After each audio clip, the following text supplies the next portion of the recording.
Sir आपकी आवाज नहीं आ रही है।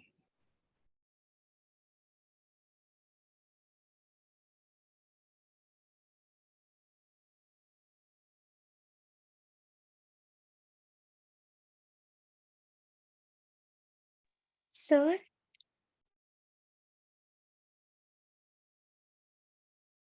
सर आपकी आवाज नहीं आ रही।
सर आपकी आवाज नहीं आ रही है।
लेकिन जो यहाँ पे अगर आप बात चलाओगे तो यहाँ पे अगर चेक करो कि ए और बी के बारे में अगर हम बात करें तो ये जो डायगोनल हमारा बनेगा, क्या ये डायगोनल अपना कितने एंगल पे बनेगा? एक्यूट एंगल पे बनेगा। अगर ए और बी एक्यूट एंगल है तो डायगोनल तो भाई और भी कम एक्यूट एंगल बनाएगा ना। तो आपको वो क्वेश्चन बनाने वाला ये बोल रहा है कि हमें दो वेक्टर दिए हुए हैं, एक दिया हुआ है ए, एक दिया हुआ है बी, तो दोनों के मैग्नीट्यूड का सम, ये मैग्नीट्यूड लिखने का तरीका था, समय 18। Resultant is perpendicular to smaller force. अगर हमने ए को स्मॉलर माना है तीनों में, तो ये बात कर रहे हैं हम कि तीनों में से कौन सी सिचुएशन ठीक बैठेगी इस कहानी को जस्टिफाई करने के लिए। अगर ए और बी एक्यूट एंगल पे खुद होते तो इनका रिजल्टेंट तो और भी ज्यादा एक्यूट एंगल होता, मतलब और कम एंगल बनता रिजल्टेंट का छोटे वाले के साथ। यहां पे चेक करो, क्या यहां वाले में ए और बी दोनों वेक्टर 90 डिग्री पर है, रिजल्टेंट 90 डिग्री पे नहीं है। तो क्या हमारे पास इसके पैरेलल लाइन बनाओ फिर बी के पैरेलल लाइन बनाओ, रिजल्टेंट तो ये बनेगा, रिजल्टेंट डेफिनेटली कम एंगल बनाएगा 90 से। तो अगर ए और बी के बीच में एंगल एक्यूट है या 90 डिग्री है, रिजल्टेंट दोनों में एक्यूट एंगल बना रहा है। यहां चेक करते हैं, बनाना जरा ए के पैरेलल और फिर बी के पैरेलल। पॉसिबिलिटी बनती है कि नहीं जो रिजल्टेंट निकल कर आए आर वेक्टर वो छोटे वाले के परपेंडिकुलर आ जाए? यस, पॉसिबिलिटी है। तो कहानी इन तीनों में से कुछ ऐसी बनेगी। लेकिन पेपर के टाइम पे जब आप वेक्टर के क्वेश्चन बहुत सारे सॉल्व कर लोगे, आपका अपने आप दिमाग दौड़ा करेगा ऐसी कहानी पे कि अगर रिजल्टेंट मेरे को 90 पे चाहिए तो बी तो और पीछे होगा, रिजल्टेंट 90 पे चाहिए तो बी और पीछे रहा होगा। ठीक है, रिजल्टेंट हमेशा ए और बी के बीच में से ही निकलता है, पैरेललोग्राम लॉ से देखो तो आप। तो अगर आपको 90 डिग्री चाहिए किसी एक वेक्टर से, तो ए और बी तो 90 से और बड़ा ही एंगल होगा। तो ये कहानियां ठीक नहीं है, थर्ड ही ठीक है खाली। अब थर्ड कहानी, चलो इससे हमें थर्ड की बात पता चली, लेकिन एक बात और पता चल गई कि किसी एक वेक्टर के साथ एंगल पता चल गया। कुछ याद आता है? किसी एक वेक्टर के साथ एंगल को अल्फा बोलते थे हम, तो क्या tan अल्फा का फॉर्मूला नहीं लग जाएगा? tan अल्फा क्या होता था? tan अल्फा में अल्फा हम जिस वेक्टर के साथ लेते थे, हमने जिस वेक्टर के साथ लिया था उसका नाम a था, sin अल्फा नहीं, जिसके साथ हमने अल्फा लिया था वो a था। कोइंसिडेंटली हमने यहाँ जो फिगर बनाई है, इसमें भी हमने जानबूझ के छोटे वाले को a मान लिया, ताकि जो हमारा फॉर्मूला हमने पढ़ा था और जो इस फिगर में लगाना पड़ेगा, वो फॉर्मूला जो पढ़ा था और जो लगेगा इसमें, दोनों सेम ही रहेंगे। फॉर्मूला tan अल्फा का पता है क्या बनता था? b sin theta divided by, very good, a plus B cos theta, ऐसा a plus B cos theta. और आप इसके साथ जो यहाँ पे इस एक्सप्रेशन में ये जो अकेला सिंबल चलता है ना, इसके साथ हमने एंगल लिया था। जो a plus B cos theta में a है, इसके साथ ही अल्फा माना था हमने। इस फिगर में हमने a के साथ ही माना है। यही फॉर्मूला काम करेगा, जिस फॉर्मूले की डेरिवेशन करते समय जो फिगर बनाई थी, इस फिगर में भी वही काम होने वाला है। a के साथ ही एंगल माना है, तो यही एक्सप्रेशन दोबारा चल जाएगा। लेकिन अल्फा की जगह 90 दिया, तो क्या आ जाएगा यहाँ पे? tan 90। tan 90 की वैल्यू जानते हो आप क्या होती है? Not defined, infinity. वैसे tan 90 होता है sin 90 बाय cos 90, cos 90 होता है 0 और sin 90 होता है 1, तो इसकी वैल्यू हो जाएगी इन्फिनिटी, 1/0। अगर यहाँ पे tan 90 पुट करूं तो ये आंसर इन्फिनिटी है, तो क्या RHS को भी इन्फिनिटी होना पड़ेगा? RHS इन्फिनिटी होने के दो केस बन सकते हैं, या तो न्यूमरेटर इनफाइनाइट हो या डिनोमिनेटर 0 हो। या तो न्यूमरेटर इन्फिनिटी हो तो रेशियो इन्फिनिटी है, या डिनोमिनेटर 0 हो तो भी रेशियो इन्फिनिटी है। हो सकता है ऐसा? अब पहले न्यूमरेटर को चेक करते हैं कि न्यूमरेटर इन्फिनिटी है या नहीं है। क्या न्यूमरेटर है b sin थीटा? अब जरा b को चेक करते हैं, क्या ये जो b sin थीटा है, b है magnitude of one of the vector. Question बनाने वाला आपको कह रहा है दो वेक्टर के मैग्नीट्यूड का सम 18 है। जब सम 18 है, दो वेक्टर्स को मैग्नीट्यूड को मिला के 18 वैल्यू बन रही है, तो इंडिविजुअली ये मैग्नीट्यूड इन्फिनिटी तो नहीं हो सकता। और साइन थीटा, मुझे नहीं पता आपको ये बात पता है नहीं पता, लेकिन साइन थीटा की मैक्सिमम वैल्यू 1 होती है। ठीक है, मिनिमम वैल्यू -1 होती है। Same goes for cos theta. ये ट्रिग्नोमेट्री इतनी आपको याद रखनी पड़ेगी कि साइन थीटा, ये फिजिक्स में भी काफी बारी काम आएगी। साइन थीटा की मैक्सिमम वैल्यू 1 होती है, मिनिमम वैल्यू -1 होती है। अगर ये बातें पता है तो बढ़िया, नहीं पता तो लिखनी होती है ये बातें जो बीच बीच में आती है। एक अच्छा बच्चा सारी बातें लिख लेता है, जिसको जो उसको नहीं पता चलती है तो अपने हिसाब से। तो मैं आपको बोल रहा हूँ, आप खाली सुनो नहीं। साइन थीटा की मैक्सिमम वैल्यू +1 है, मिनिमम वैल्यू -1 है। Same goes for cos theta. Cos theta भी ऐसी ट्रिग्नोमेट्री है, ट्रिग्नोमेट्रिक रेशियो है जिसकी मैक्सिमम वैल्यू 1 है, मिनिमम वैल्यू -1 है। अब यहाँ पे अगर हम बात करें तो यहाँ पे साइन थीटा की मैक्सिमम वैल्यू 1 है, तो ये इन्फिनिटी नहीं है, बी इन्फिनिटी नहीं है, तो ये तो दोनों का प्रोडक्ट इन्फिनिटी कहाँ से आएगा फिर? अच्छा, तो इसका मतलब a plus B cos theta को क्या होना पड़ेगा? डिनोमिनेटर को क्या होना पड़ेगा कि रेशियो इन्फिनिटी बन जाए? 0। दो पॉसिबिलिटी थी ना रेशियो को इन्फिनिटी आने की, या तो न्यूमरेटर इन्फिनिटी या डिनोमिनेटर 0। न्यूमरेटर इन्फिनिटी है नहीं, वो हम प्रूव कर रहे हैं सिचुएशन के हिसाब से, तो डिनोमिनेटर को ही 0 होना पड़ेगा। डिनोमिनेटर को 0 कर दिया तो a plus B cos theta क्या बन गया? 0। तो यहां से b कॉस थीटा की वैल्यू क्या आ जाएगी? माइनस है। ऐसा कुछ एक्सप्रेशन आ गया, b cos theta is minus है। आगे बढ़ते हैं, तो हर इंफॉर्मेशन से कुछ ना कुछ निकाल रहे हैं हम, हर सेगमेंट से। आखिरी कहानी, मैग्नीट्यूड ऑफ रिजल्टेंट इज 12। हमें पता है दो वेक्टर का रिजल्टेंट का मैग्नीट्यूड, कुछ याद है? ये फॉर्मूला दिया जाता है a² + b² + 2ab vector sum का formula, 2ab cos theta, right? क्या आर की वैल्यू क्वेश्चन बनाने वाले ने 12 दी है? पक्की बात है 12। और सिचुएशन ऐसी चल रही है जो ऑलरेडी हम सिचुएशन देख चुके हैं, एक इक्वेशन ये बनी है, एक ये बनी है।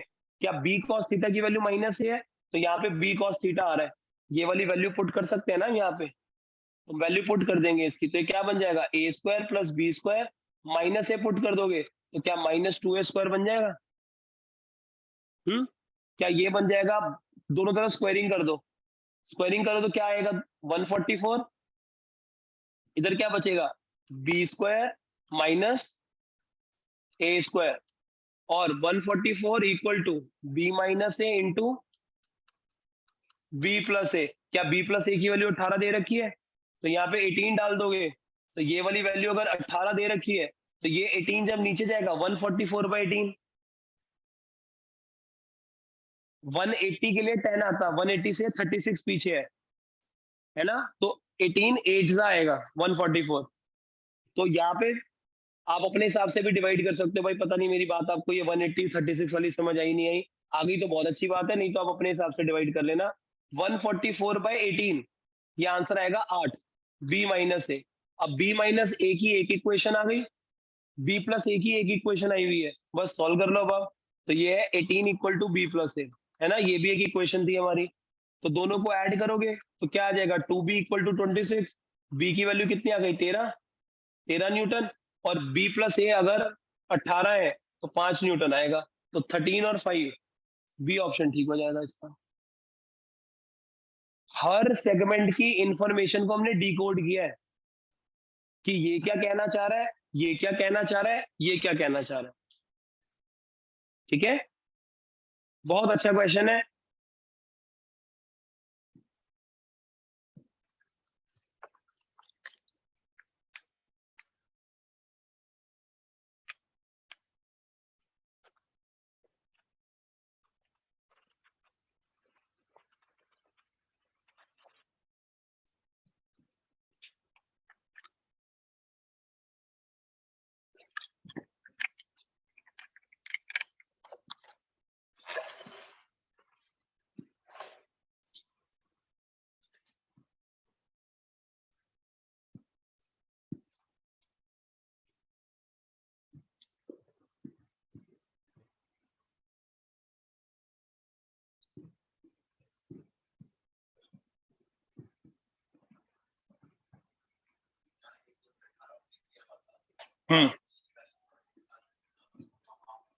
बी की वैल्यू कैसे निकाल लेते हो, दो चीजों का सब 18 है, मुझे क्या पता कौन दो चीजें वो, बी इक्वल टू 18 माइनस ए हो गया, फिर कहाँ डालू यहाँ पे, हाँ कर सकते हो, बिल्कुल कर सकते हो जी। एक्चुअल में देखा जाए तो वही किया हमने, इस इक्वेशन को वो 18 माइनस ए से तो रिलेट किया है ना, अल्टीमेटली हो वही वाली बात रही है।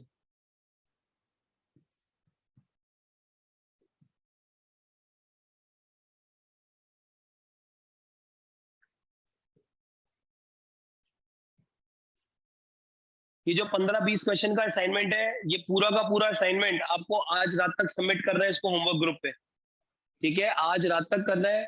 और जो भी बहाना आपका हो अगर कोई है तो ठीक है, वो पेरेंट्स को बता देना, क्योंकि ये मैसेज पेरेंट्स को भी, कईयों के पेरेंट्स को जा चुका है, कईयों के पेरेंट्स को जाना बाकी है, आपकी क्लास याद में भेज दूंगा कि आज असाइनमेंट दिया हुआ है और इनको रात तक सबमिट करना है।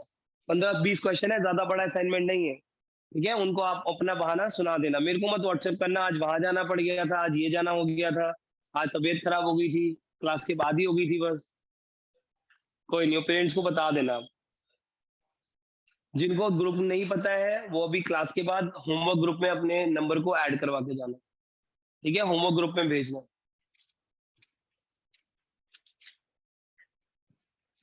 जिसमें से ये सबसे पहला क्वेश्चन है, ठीक है, आप थोड़ा ध्यान से सुनना क्वेश्चन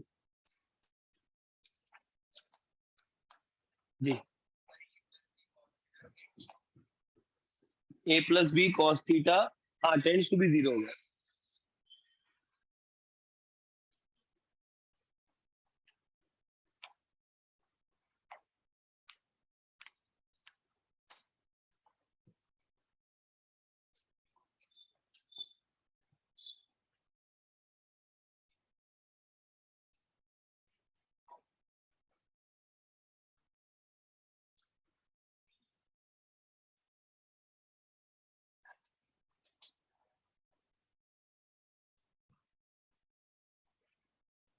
ठीक है जी, बढ़ जाए आगे। ठीक है, नेक्स्ट पॉइंट पे जंप करते हैं फिर।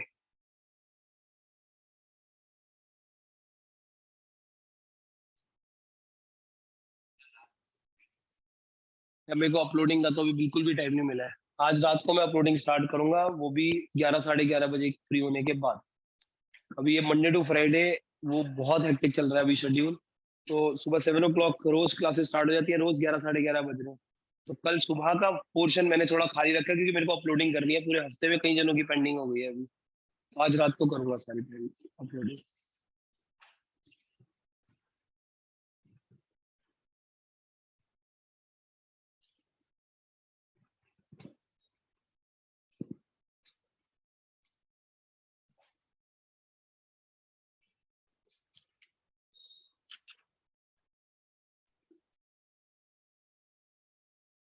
अच्छा, आप बस एक काम जरूर कर रहा, जो आप होमवर्क को सबमिट करोगे उसमें पीडीएफ फाइल पे अपना नाम, पहले अपना नाम जरूर डालना प्लीज। आर्बिट्री नाम से मत डाल देना, पहले अपना नेम और उसके बाद मोशन इन अ प्लेन। ठीक है, ऐसे ही किसी और चैप्टर का जब असाइनमेंट मिलेगा, पहले अपना नाम देन उस चैप्टर का नाम। ठीक है, ये motion in a plane chapter चल रहा है अभी, ताकि आपको क्लैरिटी रहेगी, कभी भी अपने सोल्यूशन को रेफर करना होगा हमेशा कर पाओगे। नेमिंग से फायदा आपको हो जाएगा। ठीक है जी, तो ये फर्स्ट क्वेश्चन रहा। सॉल्यूशन भी दिए हुए हैं, हर क्वेश्चन के सॉल्यूशन भी मिल जाएंगे आपको, तो आपको दिक्कत कहीं नहीं आने वाली है। अभी तो हम डिस्कस भी कर रहे हैं। सेकंड क्वेश्चन, चलिए ट्राई कीजिए प्लीज। मैंने आपको रूल्स बता रखे हैं एंगल निकालने के बिटवीन टू वेक्टर्स, याद है कल की क्लास में किया था, कुछ उससे रिलेटेड क्वेश्चन है, पढ़ लो। हम दो वेक्टर के बीच में एंगल कैसे निकाला जाए।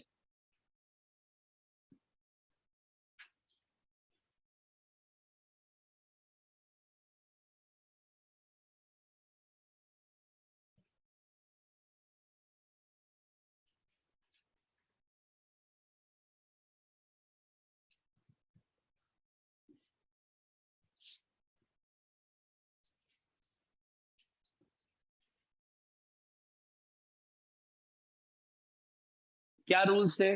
सबसे पहला रूल, किससे किसको मिलाओ? हेड से टेल, टेल से टेल। सबसे पहला था टेल से टेल को मिलाएं। फिर छोटा एंगल देखें, बड़ा एंगल देखें। छोटा एंगल देखें, जैसे ए और डी में ऑटोमेटिकली इस फिगर में टेल से टेल मिला हुआ है, और ये एक एंगल है, एक बड़े वाला एंगल बनेगा। छोटा एंगल 60 है, ए और डी में 60 डिग्री का एंगल बन रहा है, लेकिन उसके बारे में कुछ इंफॉर्मेशन पूछी नहीं है। लेकिन कोई एग्जांपल ले रहे हैं हम, ए और डी, क्योंकि सामने सामने नजर भी आ रहा है ना, उन्होंने पूछा भी नहीं है उससे रिलेटेड। ऑप्शन कोई एक ही ठीक है। ठीक है, अब वो जैसे पूछ रहा है ए और बी का एंगल 110 है कि नहीं, तो ए और बी में अगर आप चेक करो, ये ए है और ये बी है। अब ए और बी में क्या मैं डायरेक्टली 110 डिग्री बोल सकता हूं कि नहीं? नहीं। क्यों? क्योंकि ए का हेड बी के टेल से मिल रहा है। तो क्या करना पड़ेगा, ए को यहां से हटा के क्या शिफ्ट करना पड़ेगा? याद आता है हम कोऑर्डिनेट प्लेन में शिफ्ट कर सकते थे वेक्टर्स को। तो क्या ए को यहां से हटाओ और आगे की तरफ शिफ्ट कर दो। तो जब आप यहां से हटा के आगे की तरफ शिफ्ट करोगे तो ये बन जाएगा आपका ए वेक्टर। ठीक है, अब टेल से टेल मुलाकात हो गई, और अब बन जाएगा हमारे पास ओवरऑल 180 डिग्री, ये बन जाएगा 70 डिग्री। 70 डिग्री एंगल है ए और बी के बीच में, और पहला पार्ट कह रहा है ए और बी के बीच का एंगल 110 है, ये तो गलत है। ऐसे ही चेक करो, सी और डी के बीच का आंसर क्या 60 डिग्री है या नहीं है? सी और डी के बीच का आंसर 60 है या नहीं है? रूल्स बहुत ध्यान से लगाना आप। सी और डी के बीच का एंगल 120 है। सी और डी के बीच का एंगल या 60 है? 120 है, बढ़िया। सी और डी के बीच का एंगल बिल्कुल जी, बिल्कुल सही देख रहे हो आप, 120 है। क्या यहाँ पे तो सी और डी के दोनों हेड हेड मिल रहे हैं। मान लो कोई बच्चा ये सोचे कि सर डी को यहां से हटाए और ऊपर लेके चलते हैं डी को, अभी भी सी और डी के बीच का एंगल बना नहीं है। कोई सोचे ये 120 है तो बचा हुआ 60 होगा। डी का तो टेल आ रहा है, लेकिन सी का तो हेड आ रहा है ना यहाँ पे। तो क्या फिर से आपने कहानी अगर अच्छे से नहीं लगाई तो क्वेश्चन में गलती खा जाओगे। तो ये हो जाएगा टेल टेल मिलाना है, सी को यहां से उठा के आगे लेके जाना पड़ेगा, और सी अगर ऐसे आगे लेके जाओगे, डी आगे लेके जाओगे, तो अब ये एंगल और ये एंगल वर्टिकली ऑपोजिट एंगल बन जाएंगे। ठीक है, 120 इज द करेक्ट आंसर, तो 60 गलत है। सिंपल से रूल याद रखने हैं, टेल से टेल मिलाओ और छोटा एंगल देखो, राइट। चलो आगे बढ़ो, बी से सी के बीच का एंगल करेक्ट है, बिल्कुल करेक्ट है, बहुत ही बढ़िया। बी से सी का आंसर 110 डिग्री है। चाहो तो बी को आगे की तरफ शिफ्ट कर दो, यहां से बी हटाओ, आगे की तरफ शिफ्ट कर दो बी को, जैसे ही शिफ्ट करोगे ये 70 है और ये कहानी 110 बन जाएगी। सी उधर जा रहा है, बी इधर जा रहा है, यस, टेल टेल मिल रहा है, छोटा एंगल 110 बन रहा है, ये ठीक है। तो पक्की बात है डी गलत ही होगा, लेकिन अभी हम लर्निंग स्टेज में है, तो हम खाली एक ऑप्शन आंसर मिल जाए तो रुकेंगे नहीं, देख लेंगे कि वो सही है या नहीं है ना। लर्निंग स्टेज में तो आप सारे ऑप्शन एनालाइज कर सकते हो। एंगल बिटवीन बी एंड सी, अच्छा वो तो चलो एक ही बात होगी, तो इसको क्या एनालाइज करेंगे, तो बी और सी बन गया, तो बी और सी 70 डिग्री निकल कर आ रहा है, वो तो हम सॉल्व कर चुके हैं कि 110 डिग्री है। ये एमसीक्यू की फॉर्म में है, आपको क्वेश्चन किसी भी फॉर्म में आ सकता है। मैं आपको जितने भी क्वेश्चन कराऊंगा अभी उसमें मल्टीपल टाइप के क्वेश्चन होंगे, एमसीक्यू भी है, सब्जेक्टिव भी है, लेकिन आपको दोनों की प्रैक्टिस करनी है अभी, क्योंकि अब आपका जो फाइनल एग्जामिनेशन होता है वो एमसीक्यू और सब्जेक्टिव दोनों आते हैं। 10th में भी ऐसा हो चुका है ना, तो ऐसे आप रहेगा तो आपको ओवरऑल थ्योरी पता होनी चाहिए, लेकिन आप हर एमसीक्यू क्वेश्चन को लर्निंग स्टेज पे सब्जेक्टिव क्वेश्चन की तरह ही ट्रीट करोगे। तैयारी आपकी एमसीक्यू की भी हो जाएगी, लेकिन उसको सब्जेक्टिव की तरीके से ट्रीट करना, सारे स्टेप्स आपको मेंशन करने पड़ेंगे।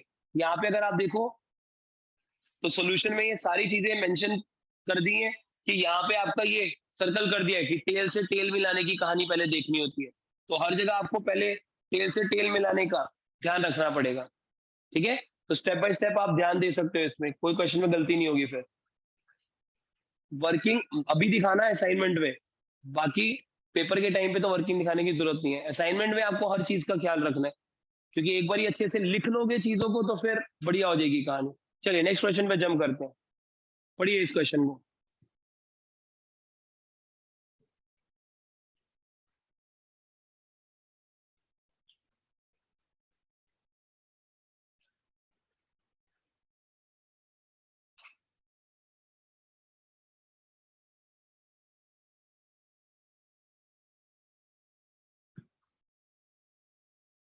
जो इक्वेशन लिखी हुई है इसमें ये बता सकते हो रिजल्टेंट कौन है।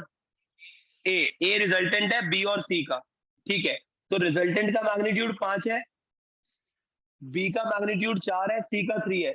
एल्जेब्राइक फॉर्म में अगर मैं लिखूं तो क्या ये ए की वैल्यू है, क्या ये बी की वैल्यू है, क्या ये सी की वैल्यू है।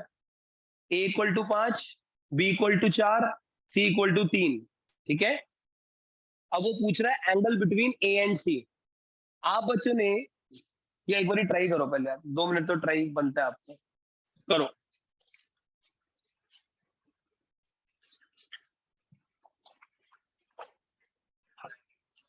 कुछ भी लगा सकते हो, ट्रायंगल लॉ या आपका पैरेललोग्राम लॉ, दोनों में से जो आपका दिमाग लग जाए अभी वो लगा लो, क्वेश्चन दोनों से सॉल्व हो सकता है,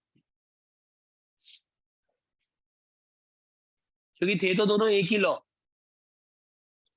देखने में बस अलग अलग है।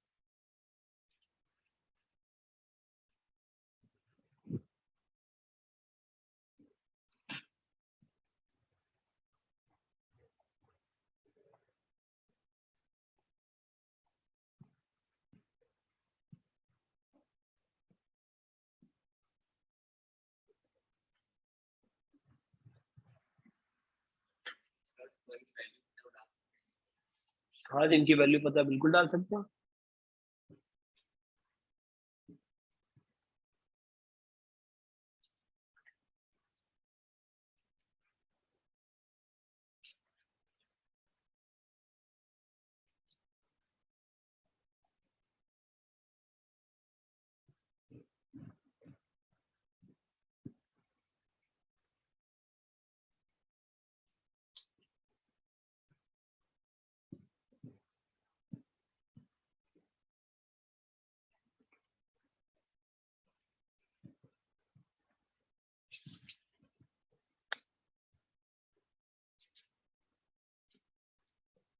सर ए ऑप्शन होगा। ये आ रहा है, चेक करते हैं अभी।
देखिए अब इस क्वेश्चन को सॉल्व करने के ना दो तरीके हैं।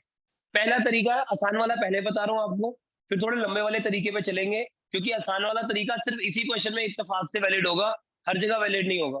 तो एक वो तरीका भी सीखेंगे, मेथड 2, जो हर टाइप के क्वेश्चन के लिए वैलिड होगा। सबसे पहली चीज, जब भी आप बच्चों को इस तरीके का कोई कहानी नजर आ जाए, वैसे ये अगर 3 वेक्टर्स हैं जिसमें से एक रिजल्टेंट वेक्टर है, तो ट्रायंगल लॉ से आप कम से कम ये समझ सकते हो कि एक ट्रायंगल बनाया जा सकता है जिसकी दो साइड्स पे बी और सी होंगे और एक साइड पे ए खड़ा हुआ होगा। कह सकते हैं ट्रायंगल लॉ को देखते हुए आप ऐसा काम कर सकते हो कि एक ट्रायंगल ऐसा बना सकते हो जिसके अंदर दो साइड होंगी बी और सी को रिप्रेजेंट करने वाली, एक होगा ए को रिप्रेजेंट करने वाला। कभी अगर कोई ट्रायंगल की ये 3 साइड नजर आ जाए आपको, 3 4 5, तो 3 4 5 का मतलब होता है इसको राइट एंगल ट्रायंगल है। अगर आपकी आंखों में ये नंबर बसे पड़े हैं तो बहुत अच्छी बात है, जैसे 12 5 और 13 है ना, ऐसे 10th क्लास में शायद क्वेश्चन करते होंगे, इनको ट्रिपलेट्स ट्रिपलेट्स बोलते हैं, पाइथागोरियन ट्रिपलेट्स वगैरह कुछ, तो वो पाइथागोरियन ट्रिपलेट्स हैं ये। ठीक है, 3 4, 3 का स्क्वायर करो, 4 का स्क्वायर करो तो 5 का स्क्वायर आंसर आता है, ऐड कर दो तो 3 और 4 के स्क्वायर को ऐड करेंगे तो ऐसे ही 12 और 5 के स्क्वायर को ऐड करोगे तो वो 13 का स्क्वायर बनता है। तो 12 5 13 और ये 3 4 5, ये सब पाइथागोरियन ट्रिपलेट्स है। लेकिन ये ट्रिपलेट जब भी आ जाए समझ आना राइट एंगल ट्रायंगल है। तो मेथड नंबर 1 खाली उन कहानी के लिए बता रहा हूं जब ऐसा ट्रिपलेट्स बन रहे हैं तो क्या करना है, ध्यान से देखना है। मान लीजिए कोई एक वेक्टर, ये अगर मेरा सी वेक्टर है, ये ए वेक्टर है, सॉरी ए तो रिजल्टेंट बनेगा, ये बी है, बी की लेंथ कितनी है 4, तो ये 4 बन गया, और सी की लेंथ कितनी है 3, ये 3 बन गया। ए वेक्टर क्या बनेगा, मैंने कोशिश करी है जो 3 है इससे छोटा ही नजर आया हो, है ना, जो वर्टिकल रिप्रेजेंटेशन में ध्यान दिया। ए क्या बनेगा 5, सी के टेल से बी के हेड पे जाना है, बढ़िया जी। ये बनेगा ए वेक्टर और इसकी लेंथ बनेगी 5, ए वेक्टर और इसकी लेंथ कितनी है 5, तो 90 डिग्री का एंगल बनेगा। अब वो पूछ रहा है ए और सी के बीच का एंगल पूछ रहा है, तो ए और सी के बीच का एंगल ले लो थीटा, तो यहाँ पे कॉस थीटा फॉर्मूला लग जाएगा। कॉस थीटा क्या होगा, बेस अपॉन हाइपोटेन्यूज, 3/5, थीटा क्या आ जाएगा कॉस इनवर्स ऑफ 3/5, खत्म question. Cos inverse 3, A option एकदम करेक्ट है, A option is totally correct ये। लेकिन मेथड नंबर 1 से तो बहुत जल्दी क्वेश्चन सॉल्व हो जाएगा, बट अगर आपको ये क्वेश्चन को ठीक से सॉल्व करना पड़ता, मेथड 2 जिसमें ट्रिपलेट्स नहीं भी होंगे तो भी सॉल्व हो जाएगा, चेक करते हैं वो क्या कहानी है। उसके लिए आपको थोड़ा सा दिमाग लगाना पड़ेगा और अपनी डेरिवेशन पे जाना पड़ेगा। लेट्स से हमारे पास अगर एक ए वेक्टर हो एक बी वेक्टर हो और इनका रिजल्टेंट अगर आपने बनाने का कहानी सीखी थी और ये एंगल था अल्फा, टोटल था थीटा, तो ये जो अल्फा एंगल था, रिजल्टेंट अगर ए वेक्टर के साथ अल्फा एंगल बनाता रहा तो आपने tan अल्फा का फॉर्मूला सीखा हुआ है, क्या tan अल्फा निकल कर आता था ऐसे b sin theta upon a plus b cos theta. लेकिन ये डेरिवेशन जिस कंडीशन में निकाली हुई है वो कंडीशन अच्छे से याद होनी चाहिए आपको, कि यहाँ पे हमने रिजल्टेंट r माना था, a दो वेक्टर्स में से कोई एक वेक्टर था a और उसके साथ एंगल था अल्फा। यहां पर इस क्वेश्चन में सिंबल्स वाइज ए, दो वेक्टर जिनको ऐड करना है उनमें से एक भी वेक्टर ए नहीं है, रिजल्टेंट का नाम ए है। इस क्वेश्चन में। जो दो वेक्टर्स है उसमें एक का नाम बी है, एक का नाम सी है। तो अब आप सेम फॉर्मूला नहीं यूज कर सकते, क्योंकि बी ए में ए वन ऑफ दी वेक्टर होता था जिनका रिजल्टेंट निकालना होता था। अब लेट से क्वेश्चन के हिसाब से जो मेरा रिजल्टेंट है, रिजल्टेंट वो तो ए है, और मेरे को किसके साथ एंगल निकालना है, सी के साथ। तो मैं थोड़ा मॉडिफाई कर रहा हूँ क्वेश्चन को, अपने जो थ्योरी पढ़ रखी है उसी को थोड़ा मॉडिफाई करना सीख रहा हूँ। कोशिश करना आप भी गेन करने की। अगर मैं इसको मान लूं सी वेक्टर, इसको बी मान रहने दो, और आर वेक्टर को कोशिश करो क्या नाम दूं हम, बहुत बढ़िया, ए वेक्टर। क्या क्वेश्चन के हिसाब से मेरी न्यू फिगर ऐसी बन जाएगी? बी को बी ही रहने दो, इधर सी मान लो, उधर ए मान लो, क्या दिक्कत है उसमें, सब सही है। फॉर्मूला बोलो क्या चेंज आएगा, ए की जगह सी आ जाएगा, ए की जगह आर नहीं, ए की जगह सी आएगा। सी क्यों? क्योंकि यहाँ पे ए जो था वो वन ऑफ दी वेक्टर था जिनको ऐड करना है, अब सी वन ऑफ दी वेक्टर है जिनको ऐड करना है। अब सी के साथ बी की कहानी है, जो फॉर्मूला पढ़ा था उसमें ए के साथ बी की कहानी थी। और ध्यान रखिए, हम जिसके साथ एंगल लेते हैं रिजल्टेंट का वो अकेला खड़ा होता है यहाँ पे। तो अगर हम सी के साथ एंगल ले रहे हैं रिजल्टेंट का, तो सी अकेला खड़ा होगा नीचे, ठीक है, डिनोमिनेटर में। अब tan alpha B sine theta by C plus B cos theta है, ठीक है। अब फॉर्मूले में वैल्यू डालते हैं एक बारी। tan alpha is equal to, क्या बी की वैल्यू दे रखी है 4 साइन थीटा बाय, कोशिश करो क्या डेटा लिखो, ये मेथड 2 चल रहा है, 3 प्लस 4 कॉस थीटा, ये बन गई एक इक्वेशन, ठीक है। अब क्या उन्होंने रिजल्टेंट का मैग्नीट्यूड दिया हुआ है 5, रिजल्टेंट का मैग्नीट्यूड 5 है। हमने फॉर्मूला ये पढ़ रखा है रिजल्टेंट का, रूट ओवर ए square plus B square plus 2ab cos theta. लेकिन ये फॉर्मूला तब पढ़ा था जब दो वेक्टर जिनको ऐड करना था उनमें से एक का नाम ए हो, एक का नाम बी हो। लेकिन अब एक का नाम बी है और एक का नाम सी है जिनको ऐड करना है, तो जहां जहां ए आ रहा है वहां वहां सी सोचो, क्योंकि सी और बी वेक्टर्स हैं जिनको हमें ऐड करना है। तो अब जरा आर की वैल्यू क्या आ रही है, root over C square plus B square plus 2ab cos theta. Check करो क्वेश्चन के हिसाब से नया फॉर्मूला, थ्योरी अपनी स्ट्रॉन्ग रखोगे, क्वेश्चन के हिसाब से फॉर्मूले मॉडिफाई कर लोगे जो नए सिंबल्स यूज हो रखे होंगे उसमें। अच्छा, आर की जगह क्या लिखूं 5, सी की जगह क्या लिखूं 3, बी की जगह क्या लिखूं 4, वैल्यू दे रखी है ना मैग्नीट्यूड्स की, प्लस ट्वाइस ऑफ सी की जगह 3, बी की जगह 4 इंटू कॉस थीटा। क्या यहाँ से कॉस थीटा आ जाएगा? क्या कॉस थीटा की वैल्यू ऊपर डाल दोगे? कॉस थीटा की वैल्यू डाल ही देते हैं, दोनों तरफ स्क्वायरिंग करो, ये हो जाएगा 25 इज इक्वल टू, ये क्या हो जाएगा 9 प्लस 16 प्लस ये कितना हो जाएगा 4 इंटू 3 12 12 24 24 कॉस थीटा। क्या 9 प्लस 16 और 25 तो कट जाएगा, तो 24 कॉस थीटा इक्वल टू 0। दो चीजों का प्रोडक्ट 0 है, 24 तो 0 है नहीं, तो कॉस थीटा को ही 0 होना पड़ेगा। कॉस थीटा 0 है तो साइन थीटा पे कमेंट किया जा सकता है। कॉस थीटा 0 है तो एक फॉर्मूला होता था 10th क्लास में, cos square theta plus sine square theta equal to 1। तो कॉस थीटा को 0 पुट करोगे तो साइन स्क्वायर थीटा 1 आ जाएगा, साइन स्क्वायर थीटा 1 मतलब साइन थीटा की वैल्यू 1 है, ठीक है। अगर साइन थीटा की वैल्यू आपकी 1 निकल कर आ गई, अब ये देखो साइन थीटा 1 आ गया, क्या यहाँ पे फॉर्मूले में पुट कर दो tan अल्फा में, साइन थीटा 1 आ रहा है, cos थीटा 0 आ रहा है, for the given situation put करते हैं। तो tan अल्फा की वैल्यू देखो क्या आ रही है, देख लो कितना लंबा मेथड बन गया ये। तो वहां से tan अल्फा अगर वैल्यू पुट करें तो आ जाएगा 4/3, cos थीटा 0 है, साइन थीटा 1 है, 4/3। अभी भी मेरा आंसर नहीं आया है, क्योंकि मेरा आंसर अल्फा जो आएगा वो tan इनवर्स 4/3 आ रहा है, क्वेश्चन में tan इनवर्स है ही नहीं, क्वेश्चन में तो cos इनवर्स साइन इनवर्स की टर्म से पूछा है।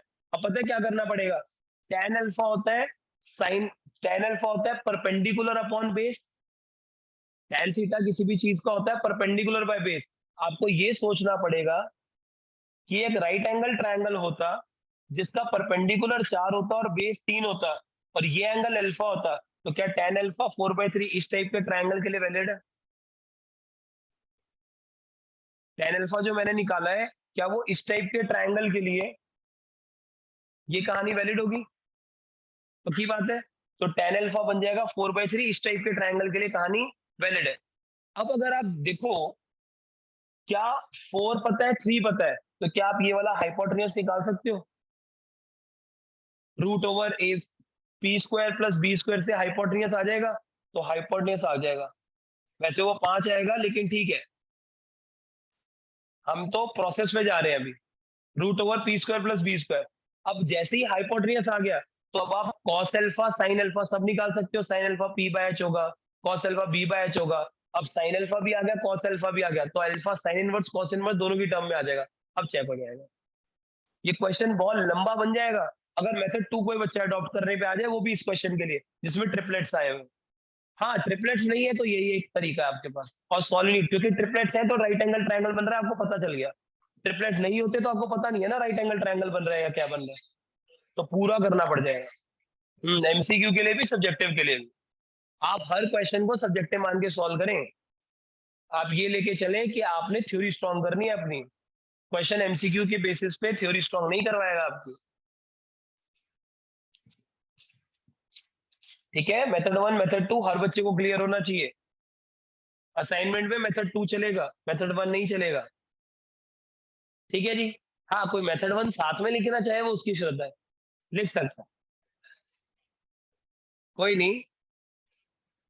तभी मेरे को पता है ना अच्छाई का, इसलिए मैंने मेथड 2 आपको बोला है कि मेथड 2 करना है, मेथड 1 नहीं करना है।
जी, बढ़ जाए आगे, नेक्स्ट क्वेश्चन में जंप करें।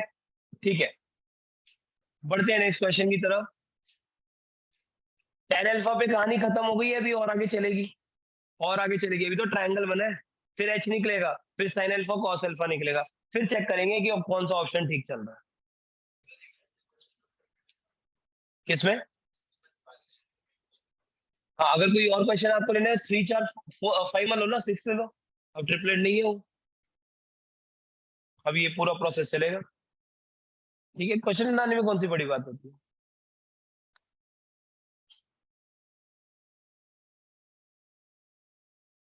चलिए, एक कॉन्फिडेंस बूस्टर क्वेश्चन आप सभी के लिए, ये गलत नहीं होना चाहिए किसी का भी। बताएं कौन सा ऑप्शन ठीक है, सोच समझ के बताना, पता चले इसमें भी गलती खा गए। ए ए और बी, बी को ऑप्शन चाहिए भाई। सभी का सी आ रहा है, कौन सा लॉ लग रहा है ये? ट्रायंगल लॉ, ट्रायंगल नजर भी आ रहा है, ट्रायंगल लॉ भी लग रहा है। चलो, बेसिक पॉइंट तो सबके ये क्लियर है। डेफिनेटली जिसका हेड टेल मिल रहा है उसी का कॉम्बिनेशन लेते रहे, तो ए और बी का हेड टेल मिल रहा है, यस, इन दोनों का ही कॉम्बिनेशन से सी बन रहा है। ठीक है, बीच में थोड़े भारी भरकम क्वेश्चन थे ना, इसलिए एक कॉन्फिडेंस बूस्टर डाला मैंने आपके लिए। अब आ जाओ वापस थोड़े सही क्वेश्चन पे। ठीक है, वो वाली बात लिखी गई है कि वो सी और ए वो टेल से कनेक्ट हो रहा है, तो ट्रायंगल लॉ लग रहा है ना, उससे आप समझ सकते हो। ठीक है, अब आ जाओ इस क्वेश्चन में।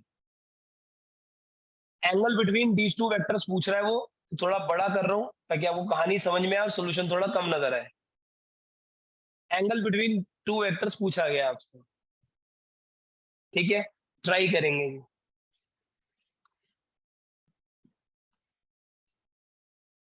बहुत important question, angle between two vector से आगे जो लिखा हुआ है, टू वेक्टर्स इज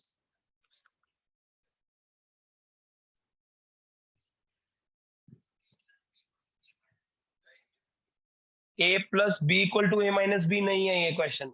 इसको एल्जेब्रिक फॉर्म में अगर आप लिखो, कई बच्चों को लगता है ये a plus B equal to A minus B दिया हुआ है, जो कि पॉसिबल ही नहीं है, क्योंकि a से a कट जाएगा तो b equal to minus B आ जाएगा, फिर b से b कट जाएगा तो 1 इक्वल टू माइनस 1 प्रूव हो जाएगा, और फिर आप पेपर में अटके रहोगे।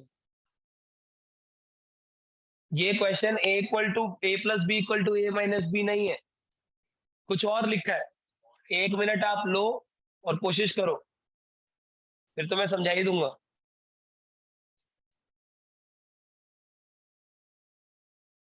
कम से कम क्वेश्चन को एल्जेब्रिक फॉर्म में लिखने की कोशिश करो कि क्या इक्वेशन बनेगी जो वो बोल रहा है।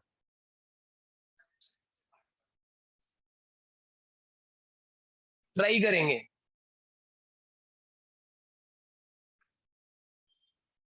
इक्वेशन गलत ही लिखोगे ना, कोई नहीं, गलती करना अधिकार है आपका।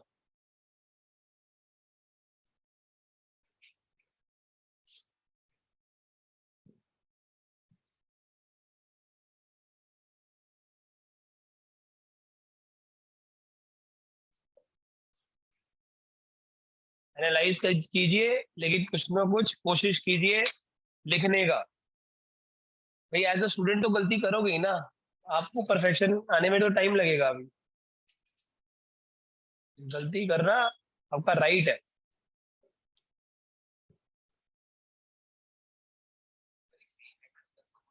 जी, सेम वेक्टर का सम और डिफरेंस। हाँ,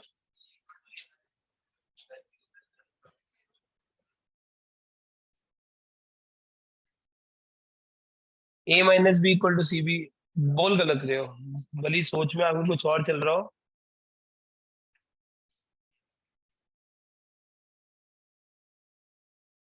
एल्जेब्रिक वे में गलत लिखा,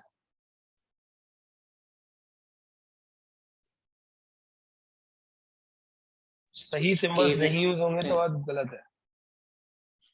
सर ए नहीं। हाँ वेक्टर आदित्य माइनस क्या कह बी रहे हो? Vector is equal to, A vector minus B vector is equal to R vector. हाँ, अच्छा, A minus B vector equal to R vector, then आगे आगे का नहीं पता। अच्छा आगे का नहीं होता, चलो देखते हैं सर आगे। मेरा फर्स्ट ऑप्शन आ रहा है 90 डिग्री। बहुत बढ़िया, लेकिन शायद सही आंसर आ रहा है आपका। शिवम लिखा तो सही है दोस्त।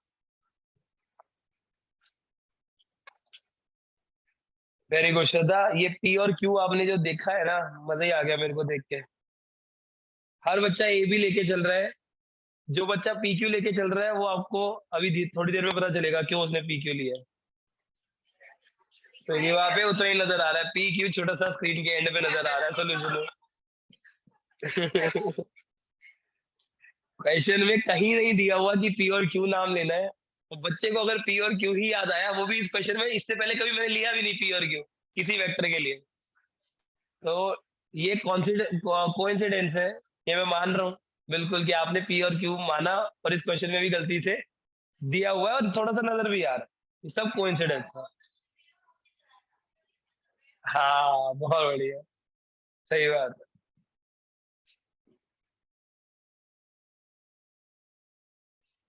चलिए कोई नहीं, कोइंसिडेंसेस हो जाते हैं लाइफ में। आगे बढ़ते हैं, और यहाँ पे वो कह रहे हैं if the magnitude of the sum of two vector. अब देखो, if the magnitude of the sum of two vector, तो यहाँ पे वेक्टर्स का सम है, वेक्टर्स के मैग्नीट्यूड का सम नहीं है। वेक्टर का सम मतलब अगर दो वेक्टर आप ले लो, ए वेक्टर और बी वेक्टर, तो उनके सम का मैग्नीट्यूड, इनका सम करके तो कोई आर वेक्टर बनता है, तो वो आर वेक्टर रिजल्टेंट का मैग्नीट्यूड बोल रहा है, मतलब डायगोनल की लेंथ, मतलब डायगोनल की लेंथ, ए प्लस बी नहीं, ए प्लस बी नहीं। हाँ दिखाओ जी क्या कह रहे हो।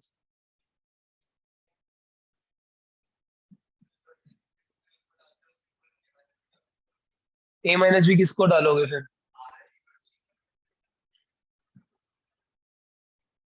कोई नहीं, अब देखो A vector plus B vector equal to R vector.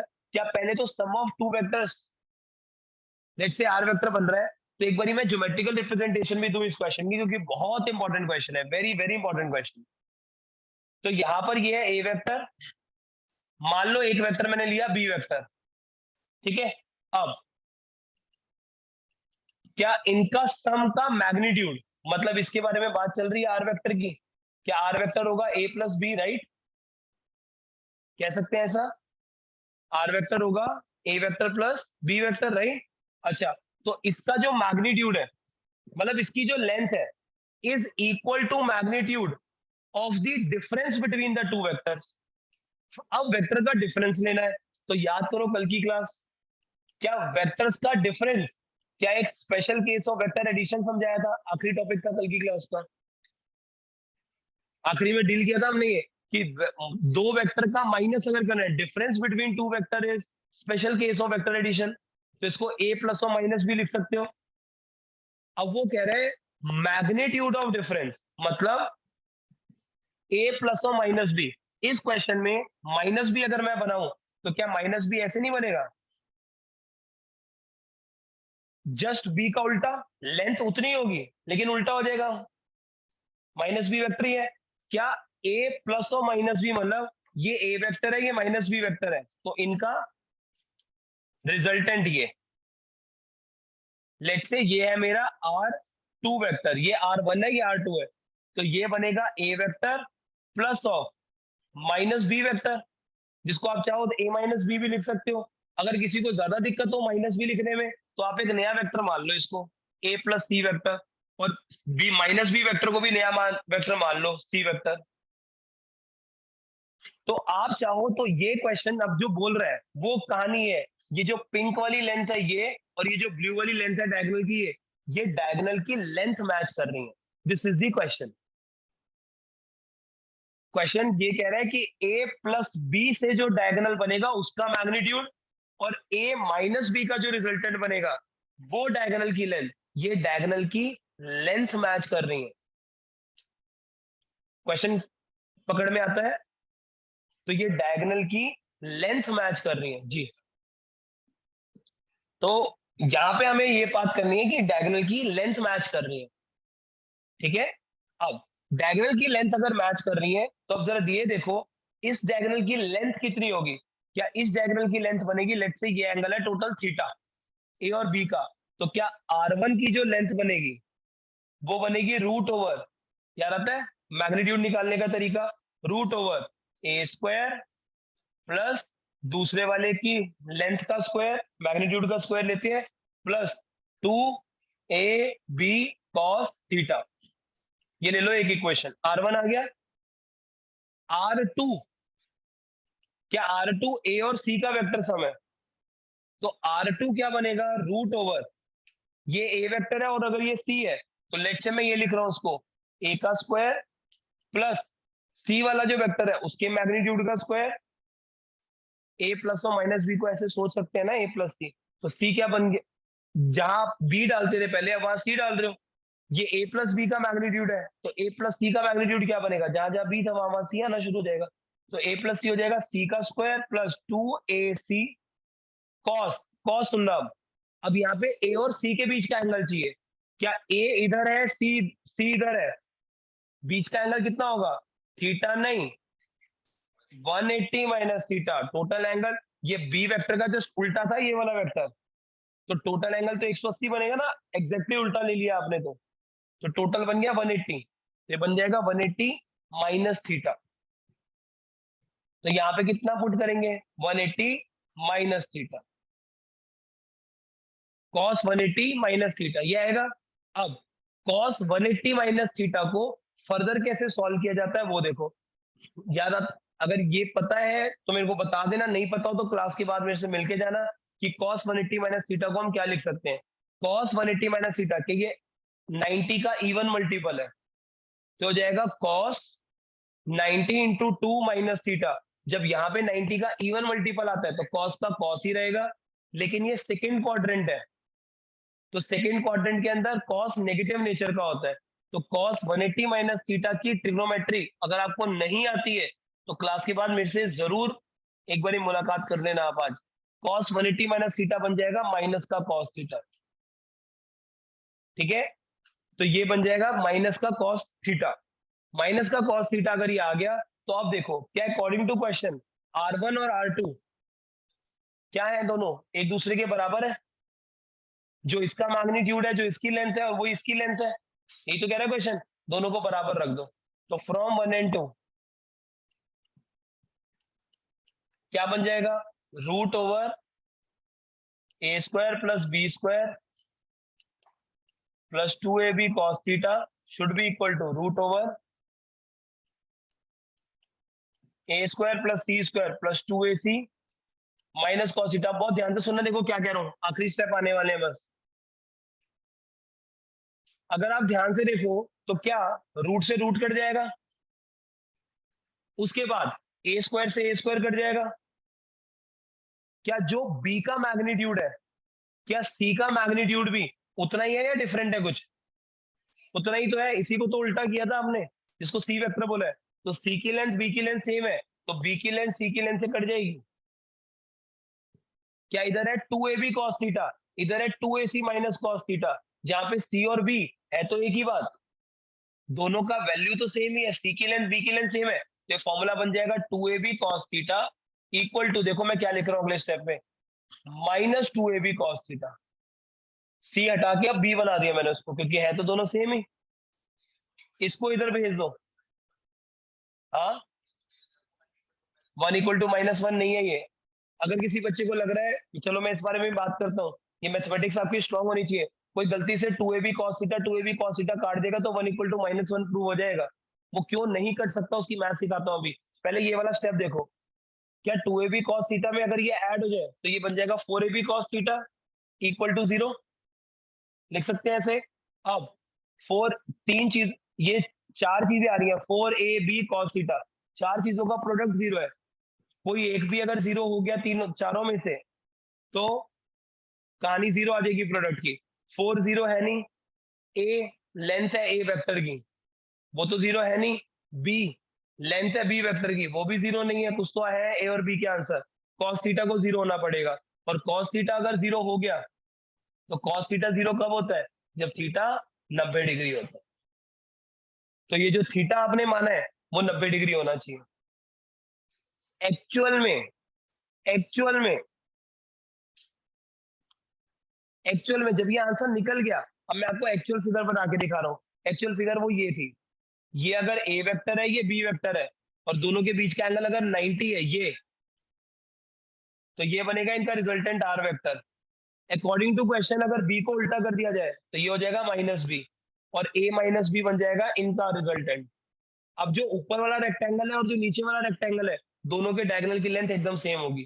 तो a प्लस बी का मैग्नीट्यूड a माइनस बी का magnitude, a vector plus b vector का जो मैग्नीट्यूड है और a vector minus b vector का जो मैग्नीट्यूड है एकदम सेम आएगा। जैसा ऊपर डायगोनल वैसे नीचे का डायगोनल। तो ये सही फिगर नहीं है, लेकिन मेरे को पहले 90 पता कहाँ था, मेरे को 90 का 90 तो पूरा सॉल्यूशन सॉल्व करके आया ना। अब मैं उस 90 को अगर अप्लाई करूं तो मेरे को सही फिगर समझ में आ जाएगी, फिर मुझे लगा यार बात तो ठीक ही कर रहा है क्वेश्चन, कि जैसे ऊपर की फिगर बनेगी वैसे नीचे की बनेगी। हाँ ये बात सही है, जितनी ये लेंथ है उतनी ये लेंथ आएगी। Very very important question. जब भी आपको क्वेश्चन ऐसा आ जाए कि ए वेक्टर प्लस बी वेक्टर की लेंथ, देखो इसको ऐसे भी लिख सकते हैं, कोशिश करना गेन करने की।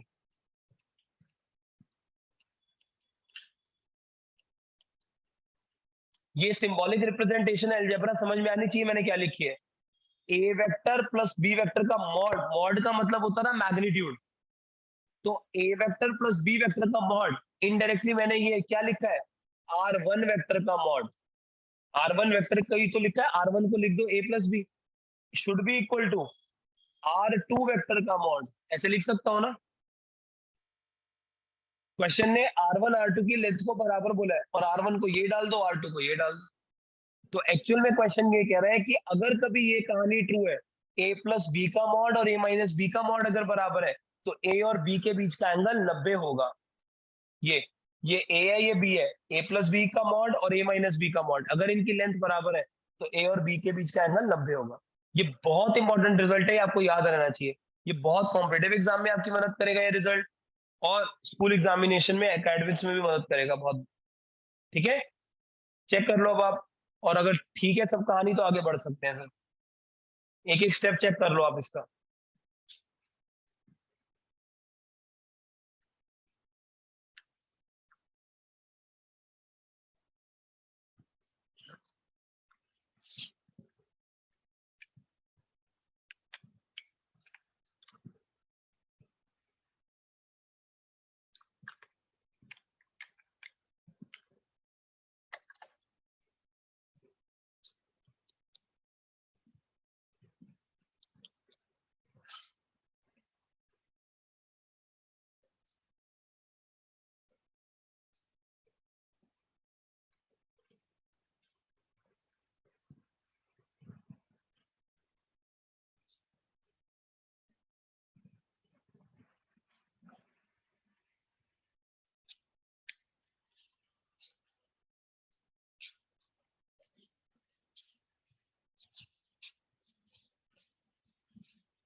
ठीक है जी, चलो आगे बढ़ते हैं फिर।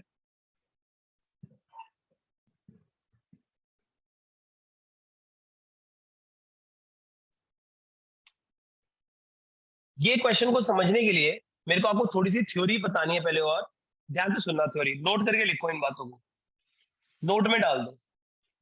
पहला पॉइंट, अगर ये ए वेक्टर है और एक बी वेक्टर है, ध्यान से सुनना, सिचुएशन क्या बताने जा रहा हूं मैं आपको। अगर एक ए वेक्टर है और एक बी वेक्टर है, अगर आप इन दोनों वेक्टर में ए को अपनी जगह पे ही रखो और बी वेक्टर को रोटेट करना स्टार्ट करो पूरे प्लेन में, तो ए और बी के बीच का ये एंगल थीटा की रेंज क्या होगी? थीटा की रेंज क्या होगी अगर ए इधर है और थीटा बी और ए के बीच का एंगल है? मैं बी वेक्टर पहले यहां रखूं और फिर इसको घुमाना स्टार्ट करूं, तो ए और बी के बीच का एंगल कहां से कहां तक जा सकता है? ये दो वेक्टर के बीच का एंगल है, ध्यान रखना। 0 to 360 जिनको लग रहा है उनका आंसर एकदम गलत है। 0 to 180 it can be one of the possible answer, बाकी और जने भी सोच लो कोई और रेंज आपकी अगर आ रही हो। एंगल की वैल्यू कहां से कहां तक जा सकती है, डिग्री में ही आंसर देना।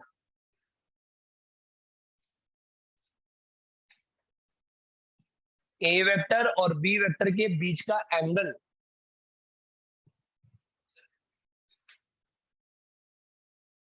कहां से कहां तक जा सकता है? 270 ना, 0 270, ठीक है, ये एक पॉसिबल आंसर आ गया। और देखते हैं, एक 0 to 180 रेंज है, एक 0 to 270 रेंज है, 0 to 240, बढ़िया। और भी बीच बीच में से कोई भी रैंडम डिजिट आ जाए। 0 to, एक और पॉसिबल आंसर आ चुका है, 0 to 240। Sir theta two 360 plus theta. Theta की टर्म्स में तो आदित्य आएगा नहीं आंसर। Okay sir. आपको कुछ सोचना है ना, गेम तो आप गलती खाओगे तभी तो इसका अलग कुछ सोचा है। गलती खाना गलत थोड़ी ना है, गलती करो, गलती तो आप करोगे करोगे, उसमें कौन सी बड़ी बात है। 0 to 359, बढ़िया, एक और पॉसिबल आंसर आ गया। गलती हो भी जाए तो कोई बड़ी बात नहीं है, लेकिन ट्राई तो किया आपने, ताकि जब आंसर सुनोगे तो हो सकता है उसके बाद कहानी और अच्छे से क्लियर होगी। 0 to लेसर देन 360, वही 359.999 टाइप, ऐसा ही ना कुछ, सही है जी। चलो देखते हैं, अगर आप ए और बी के बीच में, ये दो वेक्टर के बीच का एंगल है, सिचुएशन ये है कि ए और बी के बीच के अंदर अगर आप बी को घुमाओ पूरे प्लेन में, तो ए और बी के बीच का एंगल की रेंज क्या बनेगी, समझते हैं। मान लो पहले बी बिल्कुल ए के अलोंग था, तो ए और बी अगर सेम डायरेक्शन में हो जाते तो थीटा हो जाएगा इनिशियली 0 डिग्री, लेकिन जब आपने बी को घुमाना शुरू किया तो अभी कुछ एंगल आएगा एक्यूट, थोड़ी देर बाद बी घूम के इधर पहुंच चुका होगा, एंगल आएगा 90 डिग्री। तो 0 से 90 तक तो नजर आ ही रहा है आपको। उसके बाद थोड़ी देर बाद बी घूम के इधर जा चुका होगा, टेल से टेल दोनों की मैच हो रखी है, छोटा वाला एंगल ये बनेगा। तो क्या ये वाला बड़ा एंगल है छोटा है? कुछ ऑब्ट्यूज एंगल आना शुरू हो गया ए और बी के बीच में। अब मान लो बी थोड़ा और घूम गया, बी और घूम गया, तो बी यहाँ पर पहुंचा, ए यहाँ पहुंचा। अब ये वाला एंगल टेल से टेल जो मिला रखा है, क्या ये 180 हो जाएगा? 180 हो जाएगा। सर हमें तो छोटा एंगल चेक करना है यार, दोनों ही छोटे हैं, दोनों ही बड़े हैं, दोनों मैच कर रहे हैं ना, 180 ऊपर भी है 180 नीचे भी है। तो इसको बोलते हैं ए और बी के बीच का एंगल 180 है, दोनों एक दूसरे के एंटी खड़े हुए हैं। तो ये 180 है एंगल, ठीक है। तो यहाँ पर 180 बनता है एंगल, ए और बी जब एग्जैक्टली ऑपोजिट होते हैं। थोड़ी देर बाद क्या होगा, बी और नीचे घुमा दो, घुमाओ जरा बी को और नीचे। अब बताओ, अब एंगल ऊपर से लोगे या नीचे से लोगे? नीचे से लेंगे। एंगल कभी 180 से बड़ा हो ही नहीं सकता दो वेक्टर्स के बीच में। तो 0 to 360 नहीं है कहानी, वेक्टर्स के बीच का एंगल है वो, उसके रूल्स हैं कुछ कि क्या एंगल लेना है। 0 to 180 है कहानी, 180 तक हो जाता है, उसके बाद तो फिर नीचे से एंगल नापना शुरू हो जाता है, ठीक है। इसलिए क्या लिखते हैं, एंगल की रेंज 0 डिग्री से 180 तक की है। इक्वल टू का साइन मतलब 0 एंड 180 बोथ आर इंक्लूडेड। वो आप पढ़ते हो ना सेट्स में, ऐसे स्क्वायर ब्रैकेट वगैरह आते हैं, 0 to 180 स्क्वायर ब्रैकेट लगेगा, ठीक है। 0 to 180 ये रेंज लिखनी है, सुनना नहीं है, हवा में रह जाएगा पॉइंट नहीं तो। ये रेंज लिख लीजिए आप।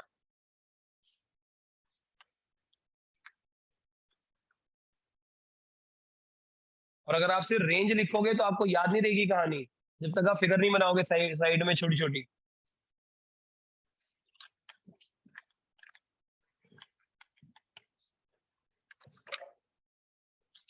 जल्दी जल्दी करेंगे।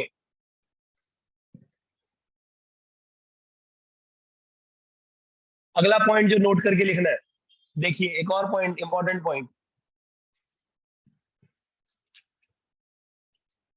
मान लीजिए हमारे पास एक वेक्टर है ए वेक्टर और एक वेक्टर है बी वेक्टर।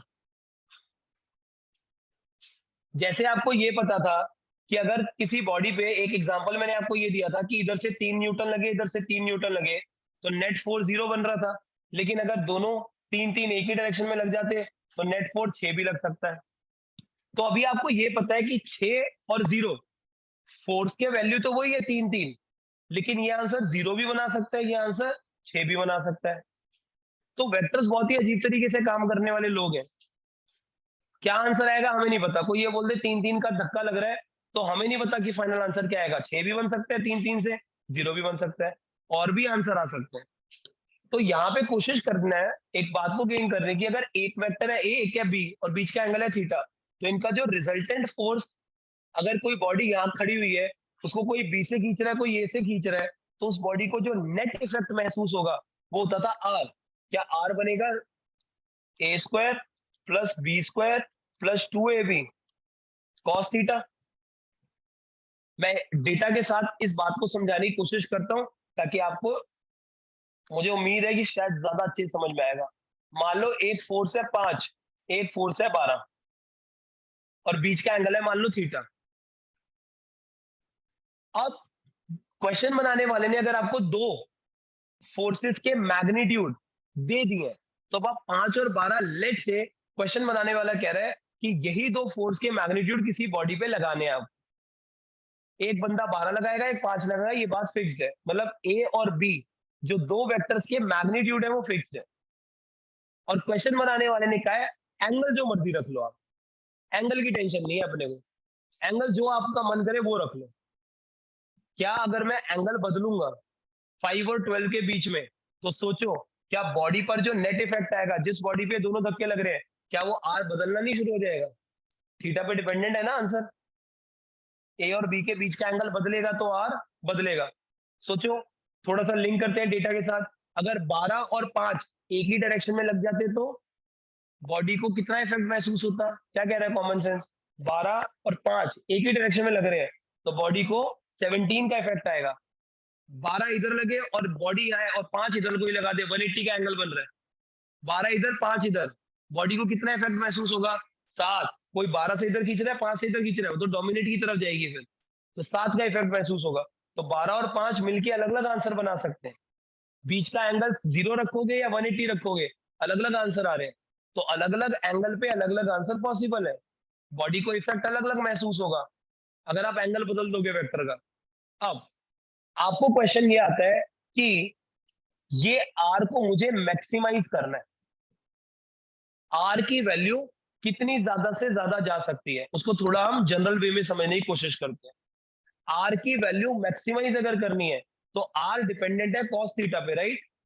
एंगल बदलेगा तो आर बदलेगा, और एंगल ही अपने हाथ में है। दो वेक्टर जो लग रहे हैं वो तो कांस्टेंट क्वेश्चन बनाने वाले ने दे दिया कि 5 और 12 नहीं बदल सकते आप। तो अगर एंगल बदलना था तो सोचो क्या आर मैक्सिमम कब होगा, जब कॉस थीटा की वैल्यू मैक्सिमम होगी। ये अगर बढ़ेगा तो पूरा आरएचएस बढ़ेगा, तो आर इस आरएचएस के बराबर ही है। कॉस थीटा मैक्सिमम होगा तो आर की वैल्यू ज्यादा ज्यादा आएगी। अब बताओ कॉस थीटा की मैक्सिमम वैल्यू अभी थोड़ी देर पहले भी मैं बोल रहा था कितनी होती है, 1 + 1। तो यहाँ पे आएगा cos थीटा की मैक्सिमम वैल्यू होती है 1, ठीक है। तो cos थीटा की मैक्सिमम वैल्यू अगर 1 है तो यहाँ पे जरा पुट कर दो ये मैक्सिमम वैल्यू। आर की वैल्यू मैक्सिमम तब बनेगी 2ab × 1, ठीक है, 2ab × 1 ऐसा। अब जरा चेक करो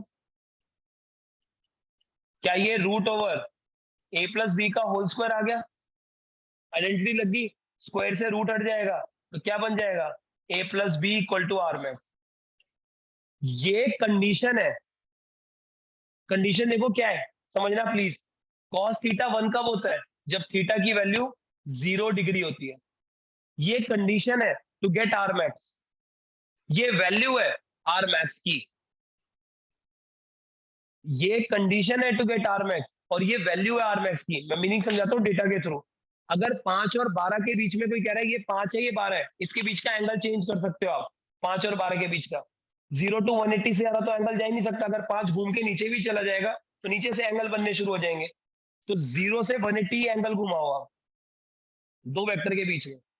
लेकिन अगर इनके बीच का एंगल 0 होगा, 0 मतलब सेम डायरेक्शन, तो क्या जो बॉडी को मैक्सिमम धक्का महसूस होगा वो 12 + 5 ही तो होगा 17 का। तो 5 और 12 अगर दो धक्के कांस्टेंट धक्के आपको दिए हुए कि इतने ही लगाने हैं, डायरेक्शन अगर आप चेंज कर सकते हो तो आप बोलोगे मैक्सिमम धक्का 17 से ज्यादा का हम लगा नहीं सकते इस क्वेश्चन में। यही मैंने अगर 20 और 10 दिए होता तो मैक्सिमम धक्का 30 का लगता, 20 और 10 पे लगता 0 डिग्री पे। तो ये कंडीशन है, ये वैल्यू है, इससे ज्यादा बड़ा धक्का नहीं लगेगा, इस कंडीशन में लगेगा। ऐसी मिनिमम की कंडीशन भी होती है। मिनिमम की कंडीशन देखिए क्या है, बहुत अच्छे है। 180 पे लगाओगे तो मिनिमम बनेगा। तो यहाँ पर आर मिनिमम कब होगा, ये वैल्यू मिनिमम कब होगी, जब cos थीटा मिनिमम होगा। यार पूरे आरएचएस में एक ही चीज तो कंट्रोल में है मेरे, बाकी तो है ही नहीं। तो जब ये मिनिमम होगा तो आर गिर जाएगा, ये मैक्सिमम था तो आर बढ़ जाएगा। तो यहाँ पे आर मिनिमम कब है, जब cos थीटा मिनिमम है। cos थीटा मिनिमम कब है, बहुत बढ़िया, जब ये -1 बनेगा। cos थीटा की मिनिमम वैल्यू -1 होती है, 0 नहीं होती। और cos थीटा -1 कब होता है, 180 डिग्री पे, है ना। अगर किसी बच्चे को ये बात ना पता हो कि cos 180 -1 होता है, फिजिक्स में ऐसा कम से कम 6-7 नए एंगल आएंगे। cos 180 sin 180 cos 120 sin 120 cos 150 sin 150 ऐसे कुछ एंगल्स आएंगे। अगर आपको ये डेटा नहीं याद है, आप अपने रजिस्टर का पहला पेज या आखिरी पेज पे ये सारे डेटा जब जब आए लिखना स्टार्ट कर देना। पूरे 11th एंड 12th में ये 5-6 डेटा एक्स्ट्रा देखने को मिलेंगे आपको। लेकिन अगर आप नहीं लिखोगे और अगर आपको याद नहीं है तो आपको हर बार ये नया डेटा लगा करेगा। अगर आपको पता है कि cos 180 -1 होता है, दैट इज फाइन, बहुत अच्छी बात है, फिर लिखने की जरूरत नहीं है। लेकिन अगर आपके लिए नई कहानी थी तो बेटर है कि लिख लेना। जैसे आप cos 0 cos 30 cos 60 cos 45 degree के आंसर जानते हो, आपको cos 180 भी याद करना पड़ेगा। cos 180 -1 होता है, ठीक है। तो cos थीटा अगर -1 आ रहा है तो थीटा को 180 होना पड़ेगा, तभी वो cos थीटा -1 बनेगा। अब ये वैल्यू -1 आप पुट कर दो यहाँ पे, तो आर की मिनिमम वैल्यू आ जाएगी। आर की मिनिमम वैल्यू होगी √, A square plus B square plus 2ab minus 1 root over A square plus B square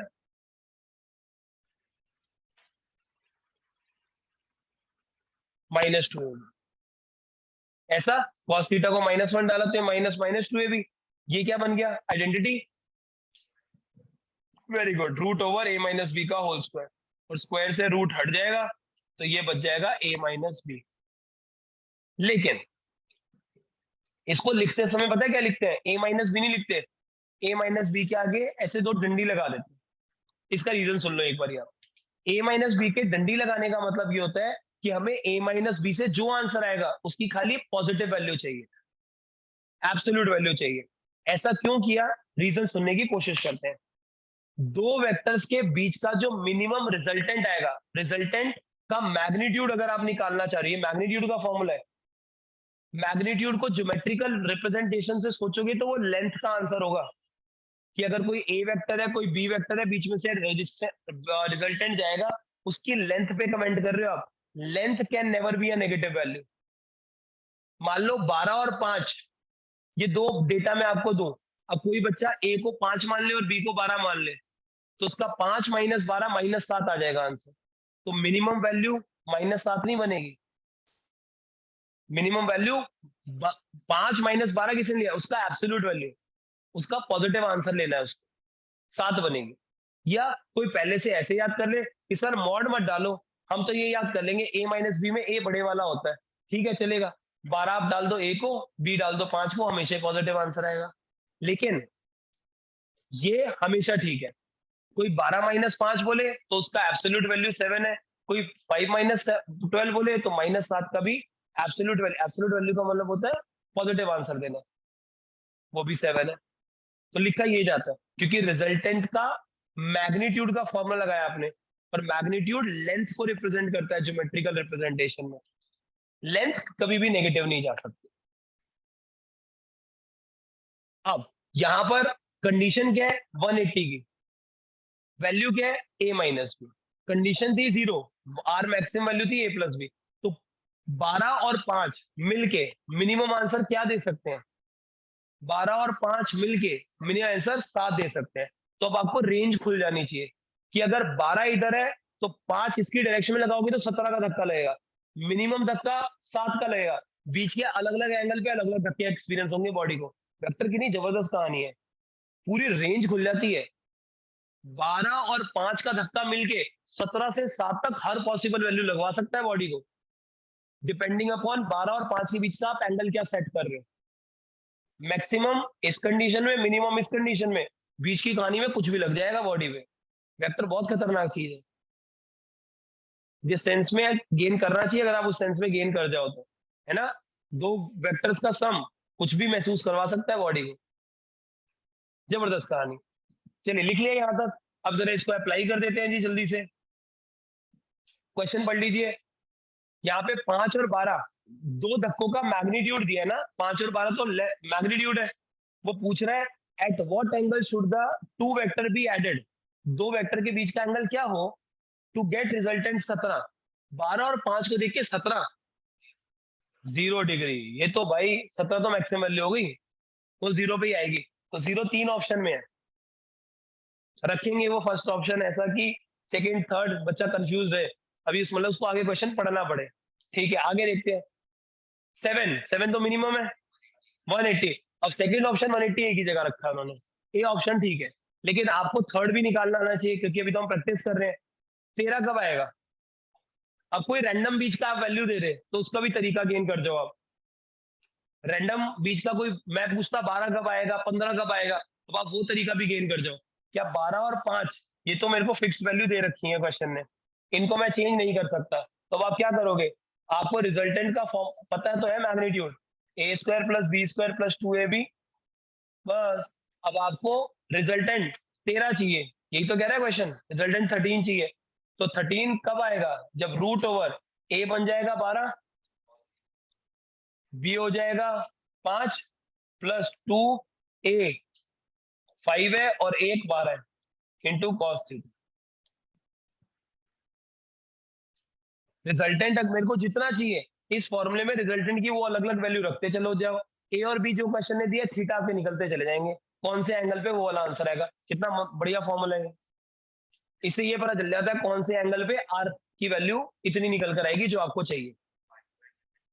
हाँ बहुत बढ़िया सर, ये पाइथागोरियन ट्रिपलेट भी है सर, 12 5 है और 13 की कहानी पूछ रहा है वो। ये 90 डिग्री के एंगल पे बनेगा, जो भी बनेगा। अगर कुछ सोचना चाहो वैसे सोच सकते हो आप, लेकिन 90 डिग्री आएगा। लेकिन एक बार सॉल्व कर लेते हैं, क्योंकि मैं आपको ये सिखाना चाह रहा हूँ 13 के अलावा कोई और भी होता, अगर 12 10 15 तो आप सारे इसी मेथड से सॉल्व करना। अब दोनों तरफ स्क्वायरिंग करोगे 169 equal to 12 square plus 5 square plus 10 into 12 into cos theta, 5 square 12 square मिलके 169 खत्म। ये कितना हो जाएगा 120 कॉस थीटा इक्वल टू 0, और ये 0 आएगा तो कॉस थीटा की वैल्यू 0, क्योंकि 12 तो 120 तो 0 है नहीं, तो थीटा को 90 डिग्री होना पड़ेगा। अच्छा बीच में एक कहानी रह गई थी, वो भी जल्दी से बता दूं। एक अभी हमने बात कर रहे थे 2ab cos theta equal to minus 2ab cos theta, एक फॉर्मूला वैल्यू आई थी ना बीच में, जब मैंने कहा था इसको इससे डिवाइड कर दो, डिवाइड नहीं करना क्योंकि नहीं तो 1 इक्वल टू माइनस 1 प्रूव हो जाएगा। डिवाइड क्यों नहीं कर सकते हम इसको, मैंने आपको सॉल्व कैसे करवाया, इसको इधर भेजो तो ये बना 4ab cos theta equal to 0, ऐसे करके आया था ये 4ab cos theta equal to 0। और फिर मैंने कहा था कि ए और बी 0 नहीं है, cos थीटा 0 होगा। ये ऐसा मैं इसलिए कह रहा था क्योंकि आंसर तो ये ठीक आएगा, ये मेथड गलत हो जाएगा अगर आप डिवाइड कर दोगे। क्यों डिवाइड कर दोगे, एक्चुअल में कहानी ना अभी आपको जैसी दिख रही है वो कहानी में cos थीटा की रियल वैल्यू 0 है। एक्चुअल में यहाँ पे आपको cos थीटा नजर आ रहा है, अगर मैं उसकी वैल्यू पुट कर दूं ना तो ये एक्चुअल में ये लिखा हुआ है 0 इक्वल टू माइनस 0, जो अभी आपको नजर नहीं आ रहा। जो बच्चा ये सोचता है ना 2ab cos theta 2ab cos theta cut के 1 इक्वल टू माइनस 1 प्रूव हो गया, एक्चुअल में वो ये सोच रहा है 0 इक्वल टू माइनस 0 0 0 कट के माइनस 1 हो गया। जो बच्चा यहाँ पे 2ab cos थीटा कट करके 1 इक्वल टू माइनस 1 कर रहा है, एक्चुअल में 2ab cos थीटा 0 है, क्योंकि cos थीटा की वैल्यू एक्चुअल में 0 है। This is the correct way to solve.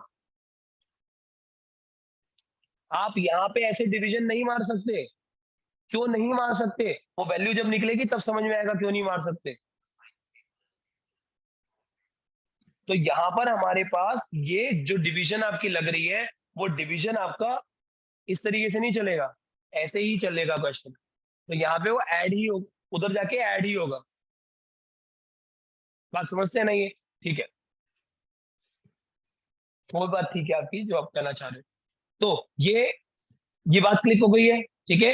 तो कभी किसी क्वेश्चन में फंसो और आप सॉल्व करते करते आपको लगे सब सही जा रहा था, 1 इक्वल टू माइनस 1 कैसे प्रूव हो गया, जिसको डिवाइड किया है ना आपने, समझ जाना वो 0 था, तभी ये गलती हुई है। क्योंकि 0 के टाइम पे ये गलती हो सकती है, ठीक है। तो उसको इधर ले जाके ऐड करना है, देन सॉल्व करना है। एक क्वेश्चन और सॉल्व कर लेते हैं आज की क्लास में। आ जाओ जी, एक बढ़िया क्वेश्चन और।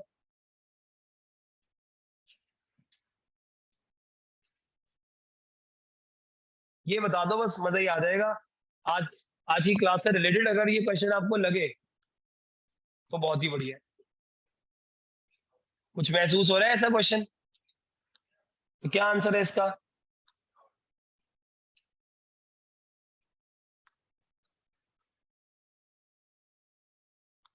हाँ जी, क्या आंसर दें इसका?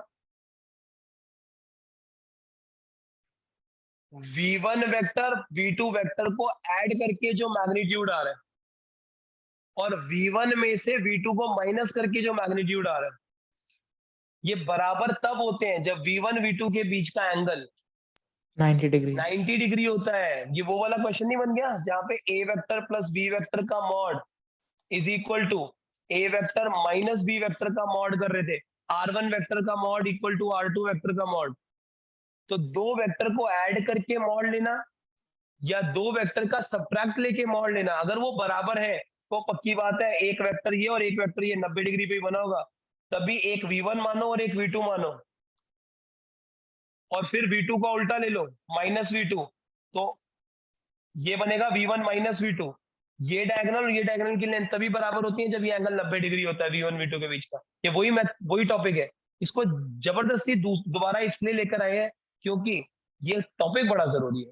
ये आपको अलग अलग तरीके से सॉल्व करना आना चाहिए। देखने में अलग लग रहा है वो क्वेश्चन, है वही क्वेश्चन हो, ठीक है, तो कॉस 180 ये म्यूचुअल परपेंडिकुलर है वो, राइट। एक क्वेश्चन जो करना है आपको और वो ये है, आखिरी क्वेश्चन आज की क्लास का, बड़ा ही इंपॉर्टेंट क्वेश्चन करना है, वेरी वेरी इंपॉर्टेंट क्वेश्चन, पढ़ेंगे जल्दी जल्दी। If a unit vector j unit vector is rotated through an angle of 45 degree anti-clockwise, पहले तो j यूनिट वेक्टर बताओगे किस डायरेक्शन में होता है, अपवर्ड होता है, बहुत ही बढ़िया। तो सर j यूनिट वेक्टर तो ये बनेगा सर, लेकिन अगर उसको 45 डिग्री एंटी क्लॉकवाइज कर दिया, ये 12 ये 9 ये 6 ये 3, एंटी क्लॉकवाइज 12 से 3 बजाने, 12 से 9 बजाने, 12 से 9 बजाने, तो यहाँ पे j वेक्टर तो इधर आएगा, 45 डिग्री जब किया है तो कहानी कुछ इधर चली गई है। j वेक्टर की लेंथ बताओगे कितनी होगी, लेंथ, यूनिट वेक्टर है, यूनिट वेक्टर का मैग्नीट्यूड लेंथ 1 होता है, यूनिट कुछ नहीं है उसकी, 1 न्यूटन 1 मीटर 1 कुछ नहीं आगे 1, तो इसकी लेंथ 1 है बस, डायरेक्शन पॉजिटिव आई एक्सिस, राइट। यूनिट वेक्टर की सोच सही पता होनी चाहिए। तो जे यूनिट वेक्टर ये बनेगा। अब वो कह रहा है इसको अगर मैंने रोटेट कर दिया, यार अगर आप इसको 45 डिग्री रोटेट कर दोगे, जैसे ही रोटेट करोगे, क्या अब मैं इसको जे यूनिट वेक्टर बोल सकता हूं या कुछ और बोलना पड़ेगा? आप इसको जे यूनिट वेक्टर बोलोगे या कुछ और? अब ये कोई और डायरेक्शन चली गई तो इसका रिप्रेजेंटेशन कुछ और होना चाहिए। लेंथ सेम है, डायरेक्शन सेम नहीं है भाई।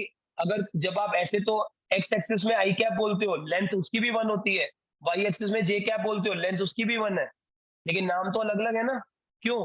क्योंकि ये डायरेक्शन अलग है, वो अलग है। तो ऐसे तो कोई बोले मैंने इसी को रोटेट कर दिया तो ये भी आई कैप वो भी आई कैप। लेंथ सेम होना मतलब रिप्रेजेंटेशन सेम होना नहीं है वेक्टर में, डायरेक्शन मैटर करती है। जे कैप को अगर घुमा दोगे तो अब ये जे कैप है या नहीं है? नहीं है, वो जे कैप नहीं है। ये वो वाला क्वेश्चन बन चुका है जिसकी प्रैक्टिस में आपको करवा रहा था कि अगर अलग अलग क्वाड्रेंट में मैं आपको वेक्टर दूं तो आपको उसको तोड़ तोड़ के सॉल्व करना पड़ता था, यूनिट वेक्टर का जहां सेंस करवाया था मैंने आपको। अब आपको ये वाला वेक्टर रिप्रेजेंट करना है, क्या होगा वो? Then the new vector will be, इसकी लेंथ तो 1 है, रोटेट करने से लेंथ में कोई चेंज आएगा क्या? नहीं, लेंथ तो 1 ही रहेगी, लेकिन इसको हम जे कैप नहीं बोल सकते, तो क्या बोलेंगे हम? वो बोलेंगे ये, आप बोलोगे सर एक वेक्टर ये बनाओ एक वेक्टर ये बनाओ, क्या ये दो वेक्टर का सम है? ये एक को मान लो ए वाई वेक्टर और एक को मान लो ए एक्स वेक्टर, बताओगे ए एक्स वेक्टर कितना है?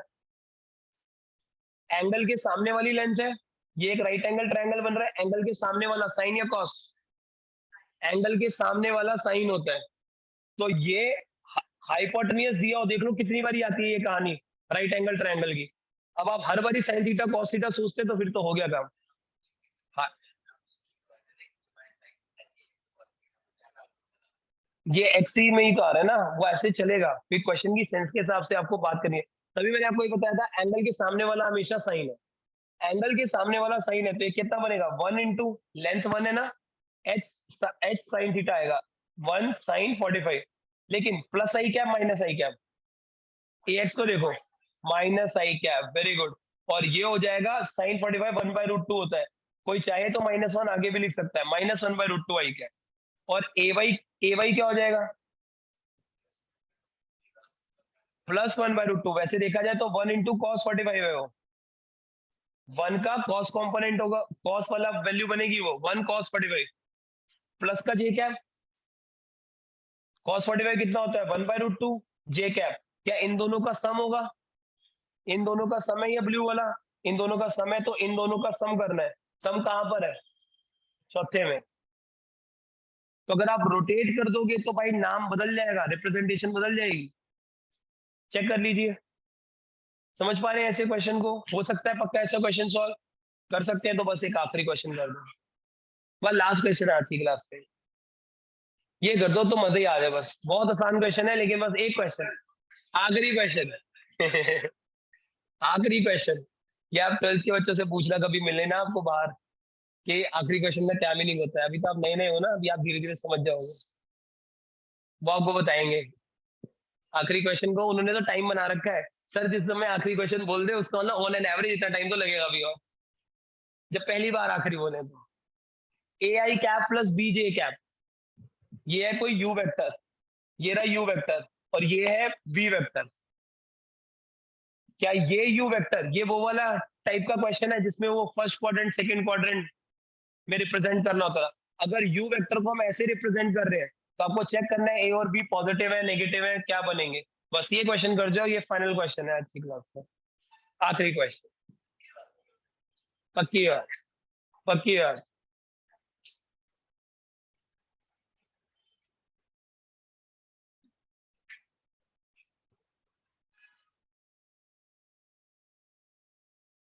ए I cap plus BJ cap, क्या यू वेक्टर को कोई बच्चा ऐसे बना सकता है, ऐसे और ऐसे? अगर यू वेक्टर इन दो लाल वालों का सम है तो क्या ये लाल, ये ए एक्स वेक्टर बोलो और इसको ए वाई वेक्टर बोलो, क्या ये ए एक्स वेक्टर लेंथ तो पॉजिटिव ही आएगी और डायरेक्शन किस में जा रही है, पॉजिटिव एक्स एक्सिस में, तो क्या ये कुछ ए एक्स आई कैप टाइप का ही तो बनेगा, इसकी length A X I cap. तो क्या जो ए है ए, ये पॉजिटिव नंबर आएगा नेगेटिव नंबर आएगा, पॉजिटिव आएगा, गुड। ऐसे ही ये मैग्नीट्यूड ए वाई होगा और आगे जे कैप लगा होगा, और ये लेंथ को रिप्रेजेंट कर रहा है, ये तो पॉजिटिव होगा, और इन दोनों का सम है ये, तो क्या बी को पॉजिटिव होना पड़ेगा ना। अब वी वेक्टर को जज करते हैं। वी वेक्टर जो इधर साइड में बना पड़ा है, बेटर है कि कोई बच्चा जो आपको थ्योरी समझा रखी है कि आप कोऑर्डिनेट प्लेन में किसी भी वेक्टर को कहीं पे भी शिफ्ट कर सकते हो, क्या वी वेक्टर को कोई बच्चा यहां की बजाय इधर शिफ्ट कर दे, यहाँ बात तो एक ही है, चौथे क्वाड्रेंट में चला जाएगा वी वेक्टर, बढ़िया हो जाएगा क्वेश्चन सॉल्व करने में। तो क्या ये चौथे क्वाड्रेंट की कहानी को कोई ऐसे और ऐसे मान सकता है, वी वेक्टर इन दोनों का सम है। अब ये वाला बता दो, ये वाला वेक्टर पॉजिटिव है ए एक्स आई क्या, तो क्या ये पी पॉजिटिव आएगा, ये बता दो बस आखिरी। Very good, negative. Minus A Y J cap, A Y minus J cap type की चीज बनेगी जिसको हम माइनस बाहर भी लिख सकते हैं, ये बात समझ पा रहे हो पक्का। तो ये बन जाएगा नीचे वाला वेक्टर जो नीचे की तरफ जा रहा है, ए वाई माइनस जे कैप, जिसको हम माइनस ए वाई जे कैप भी लिख सकते हैं, तो नेगेटिव आएगा। बच्चा क्या काम कर सकता है, वो कहे कि सर इसको आपने शिफ्ट क्यों किया, मैं थोड़ा सा स्ट्रॉन्ग बनने की कोशिश करूं तो सर आप यहीं का यही क्वेश्चन सॉल्व कर दिया करो आगे से। ये वी है तो सर ये इन दोनों का कॉम्बिनेशन है, ट्रायंगल वहीं लगा दो, शिफ्ट बिना करे। क्या ये बन गया पॉजिटिव एक्स एक्सिस, ये बन गया नेगेटिव वाई एक्सिस, तो ये पॉजिटिव एक्सिस है ये प्लस होगा, ये नेगेटिव वाई एक्सिस है ये वाला कोऑर्डिनेट माइनस आएगा, वही का वही क्वेश्चन सॉल्व हो जाएगा पक्का। बस आखिरी क्वेश्चन है, चलो ठीक है इतने कर लेते हैं क्वेश्चन, क्वेश्चन अभी और भी है वो अब आप होमवर्क में सॉल्व कर लेना, ठीक है। कहानी आपको रहेगी बढ़िया, टोटल देख लेना शायद 19-20 क्वेश्चन है। रेक्टेंगुलर कंपोनेंट आपको पता है ना, वैसे रेक्टेंगुलर कंपोनेंट क्या होता था, जो A X I cap A Y J cap, जो आप एक्स और वाई में तोड़ के जो कंपोनेंट बनाते थे उनको रेक्टेंगुलर कंपोनेंट कहते थे। यार ये मेरे को सेटिस्फैक्शन नहीं होगा, आप देख जाओ ये क्वेश्चन, ये आज की क्लास का एकदम लास्ट क्वेश्चन है। A force is 60 degree incline to horizontal, तो ये है हमारा एक्स एक्सिस, ये है वाई एक्सिस, ठीक है। 60 डिग्री इंक्लाइन टू हॉरिजॉन्टल, तो ये फोर्स है जो 60 डिग्री पर इंक्लाइंड है। If it's rectangular component, rectangular component वो कंपोनेंट्स होते हैं ये वाले, ये और ये, राइट। रेक्टेंगुलर कंपोनेंट ये in the horizontal direction is 50 Newton, horizontal direction वाला रेक्टेंगुलर कंपोनेंट, इसकी लेंथ दी हुई है 50 न्यूटन। ये कोई वेक्टर है मान लो एफ वेक्टर, इसकी लेंथ है मान लो एफ, मुझे नहीं पता ये कितना है, लेकिन इसका रेक्टेंगुलर कंपोनेंट जो हॉरिजॉन्टल में है वो 50 है। वो पूछ रहा है magnitude of force in the vertical direction, बढ़िया, वो एफ वाई पूछ रहा है, 50√3 नहीं, वो एफ वाई पूछ रहा है। क्या ये 50 है, ये राइट एंगल ट्रायंगल में पहले हाइपोटेन्यूस निकाल लो, क्या हाइपोटेन्यूस कैसे निकलेगा, ये एच है ये 60 है ये 50 है, क्या एफ का cos 60 50 होना चाहिए, ये लेंथ का cos थीटा एच cos 60 बनेगा ना, ये फिगर के हिसाब से एंगल के साथ एफ cos 60 50 है, cos 60 कितना होता है 1/2 तो ये हो जाएगा 100। अच्छा सही बोल रहे हो, 50√3 आ जाएगा, सही कह रहे हैं, सॉरी। और क्या ये जो एफ पाई होगा, क्या ये लेंथ अगर 100 आ गई तो क्या एंगल के सामने वाली साइड एफ साइन 60, तो ये कितना हो जाएगा, एफ की जगह तो 100 डालो इंटू साइन 60 √3/2, 50√3 नहीं, क्या चीज, tan से भी कर सकते हैं इस क्वेश्चन को, बिल्कुल सही बात है, ये क्वेश्चन tan से भी हो जाएगा। तो अगर आप tan 60 ले लोगे तो p/b से fi/50 वहां से भी कर सकते हो क्वेश्चन, बिल्कुल सही कह रहे हैं, बिल्कुल कर सकते हैं। तो आप रेक्टेंगुलर कंपोनेंट और हॉरिजॉन्टल कंपोनेंट दोनों निकाल सकते हैं। एक और क्वेश्चन कर लें, चलो ठीक है, यहीं पे छोड़ते हैं क्लास, बाकी क्वेश्चन आप आराम से सॉल्व कर लीजिएगा, रात तक इसको सबमिट कर दीजिए, मैं भेज रहा हूँ आपको असाइनमेंट। जो होमवर्क ग्रुप में एडेड नहीं है प्लीज पहले ऐड होकर जाए जी।